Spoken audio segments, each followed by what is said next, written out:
is the pacing. So you guys are really dragging the pacing in rehearsal. And it was something I didn't want to talk to you about until after the first performance to see how it went. And wow, the pacing came straight up. And me and James had a chat about it this morning.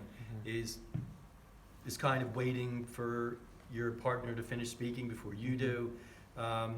The dialogue to be kind of, it was just delivered slowly. It went really fast to begin with. My voice, I don't know what happened. I sort of just word vomited. I was like, But that's more how it's meant to be played anyway. So I thought for Purgatory, the pacing came up really well.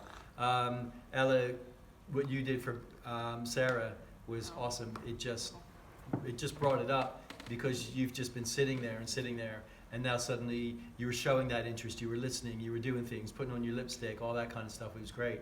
how was the thing when I had Ted? I pulled out perfume. Is that okay? When Ted started speaking, I pulled out my perfume and started spraying perfume. Oh yeah. Perfume. Well, I thought like with Ted, again, it was really good what you were doing. And the audience kept laughing at stuff that you were doing, and that piece is performing exactly what I wanted to do. Is you've got this classically trained actor, quite intellectual, but relates his whole world to acting, and everything is an interpretation through the eyes of drama and performance.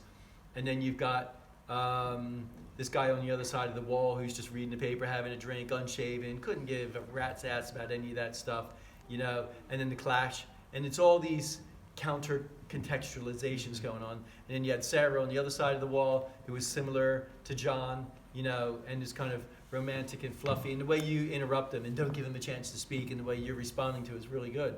And then Betty, you just kind of, you're like a slug. You just leave slime everywhere, It's just like, and Jake, you're responding much better to her when you're calling her names, through dialogue and stuff.